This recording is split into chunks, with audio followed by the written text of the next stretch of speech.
Good day everyone, I am Hasna S. Hajusali, the first reporter of transcription of the genetic code, the biosynthesis of RNA.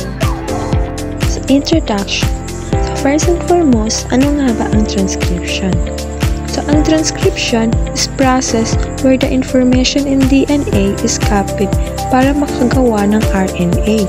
Kumbaga, ang DNA ang blueprint or master copy. In short, ang transcription is copying the DNA into RNA so that can use to make protein without damaging it. So, DNA to RNA to protein. Transcription in prokaryotes.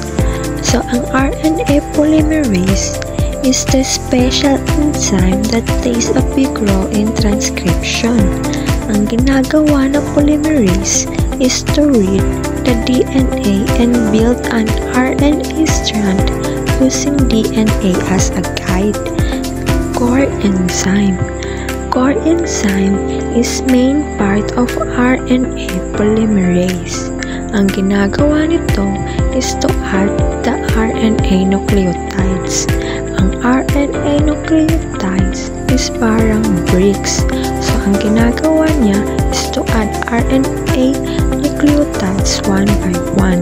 So, following the instruction na galing sa DNA template strand. Unfortunately, ang core enzyme is hindi niya alam kung saan siya maglalagay ng RNA nucleotides. That's why, kailangan niya ng tulong ni sigma factor. So, kapag nagsama ang core enzyme at sigma factor, dyan nabubuo si holo enzyme. So, in short, core enzyme plus sigma factor is equal to holo enzyme. Kagaya nga ng sinabi ko kanina, we have a DNA strand, which is the template strand and coding strand. The first one is template strand. Template strand is like a guide para makabuild ng RNA molecule. Para din siya yung na-mold para makagawa ng copy. So the next one is coding strand. Ang coding strand is not copied but replaced. Parang ang coding strand and RNA is pareho or same lang ng sequence except sa T or thymine is replaced by U or uracil. So let's proceed in promoter. Ang promoter is a special region ng DNA that acts like a start signal or go signal. Siya yung nagsasabi sa RNA polymerase kung saan siya dapat magsimula mag-transcript. Let's proceed to transcription start site or TSS. Ang TSS is exact spot ng DNA where RNA begins making RNA molecule. Kung si promoter is start signal, si TSS naman is yung exact place na tinuro ni promoter. The next one is Pribnow box. Pribnow box tells that RNA where to start working part of promoter, but promoter is bigger.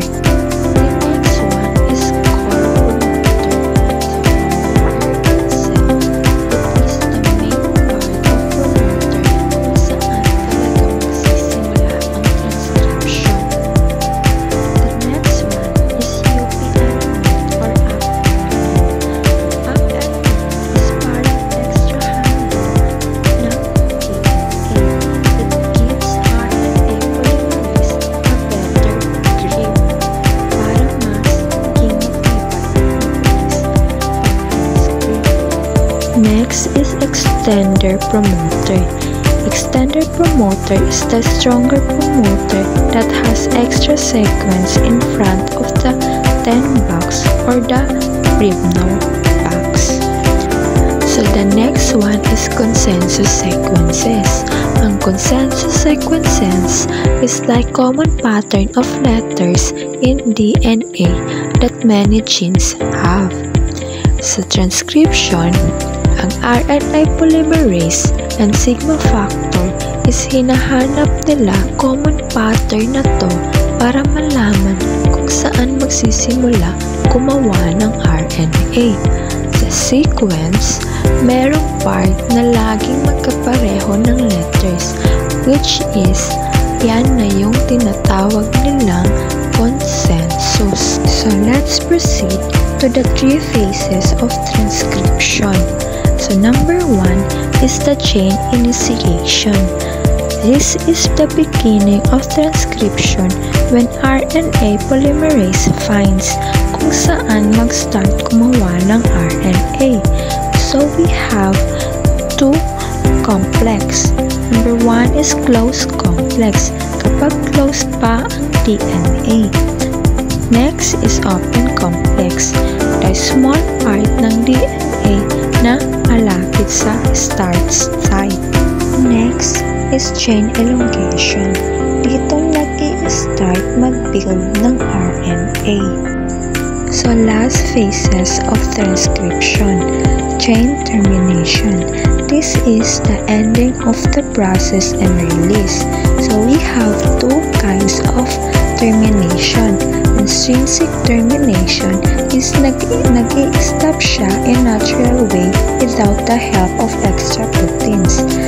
Next is termination sites, kapag ang DNA sequence is natapos na. In short, intrinsic is automatic na mag-i-stop and ang termination site is stop sign sa DNA. In short, ang chain initiation is start, ang chain elongation is build, ang termination naman is stop. So let's proceed to the enhancer. This is like a booster sa transcription. Hindi siya part ng promoter pero nag-help siya para mag-boost. For example, sa microphone and loudspeaker, ang promoter is microphone and ang enhancer is the loudspeaker. Next is transcription factors. These are proteins na nagko-control kung ilang transcription ang magagawa. Kapag nag-bind ang transcription factor at enhancer, natutulungan nila ang polymerase magpabilis at makagawa ng maraming RNA. Next, response elements. Response elements is DNA sequence that acts like switches na nagtaturn ng group of genes on or off when the cell needs them. For example, heat shock. Ang response element is nag-turn on ng proteins genes kapag ang cell is nag-expose sa high temperature. Next is silencer. Silencer is DNA sequence na nagpabind ng transcription factor para ma-reduce o ma-stop ang transcription. Opposite siya sa enhancer. So kapag nag-bind ang repressor at silencer, ang gene ay ma-turn off or ma-reduce. In short, ang silencer is parang brake. Next is operon. Ang operon is kapag ang cell is kailangan niya ng certain protein, the operon is activated. Kapag ang RNA polymerase is nag-bind sa promoter, nakakapag-transcribe siya ng structural gene. Parang on and off din pero kapag kailangan lang ang certain protein na ito. The last one is the inducer. Ito ay molecule na nag-a-activate ng genes by removing the blank, which is ang repressor to allow transcription to happen. Next is induction. Ang induction ang tawag sa process ng pagtanggal ng inducer sa repressor. Next naman is structural gene.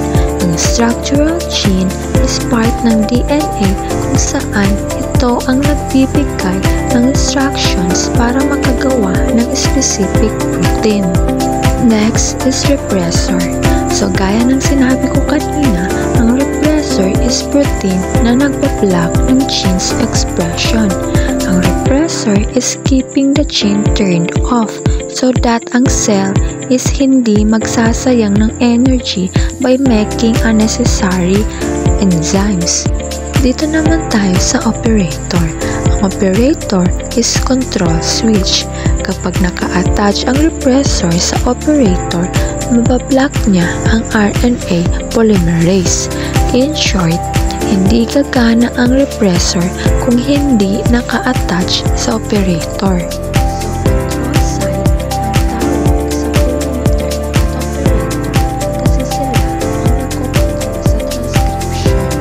So let's proceed to catabolite repression. Ang catabolite repression is smart way for bacteria para makasave ng energy. Kapag ang cell is merong glucose, hindi muna nila gagamitin or isi-set aside muna nila ang ibang sugar like lactose, because ang glucose is the easiest and fastest sugar for the cell to use to make energy. Next one is the catabolite activator protein or CAP. CAP is parang helper. Kapag ang cell is naubusan ng glucose, nakakagawa ng small molecule na tinatawag na cyclid adenosine monophosphate. So kapag nakagawa na nito, mag-prepare sila ng CAP. After that, pwede na gumamit ang cell ng ibang sugar. Let's proceed to the co-inducer. Ang co-inducer is katulad din ng inducer. Ang co-inducer, pag nag-bind sa repressor, mag-change ang shape nito. Kapag na-change ang shape nito, hindi na mablock ng operon. Next one is constitutive. This means are always active or always turned on. In short, hindi nag-turn off. It keeps making products all the time kasi ang cell is need it para makasurvive. The last one is co-repressor. Co-repressors, gaya ulit ng repressor, nagpa-block sila ng gene. Parang ang repressor is yung ito and the co-repressor is block. So let's proceed in transcription in eukaryotes. So unlike prokaryotes, ang eukaryotes is merong 3 different RNA polymerase na kung saan merong iba't ibang function. The first one is RNA polymerase 1. It helps form ribosomes, like yung machine na nag-read ng RNA to make protein. So next is RNA polymerase 2. This RNA polymerase 2 carries the instruction from DNA papunta sa ribosomes, telling it how to make a specific protein. And lastly, polymerase 3. Siya ang nag-help para ma-build ang protein. And that's all for my presentation. Thank you for listening.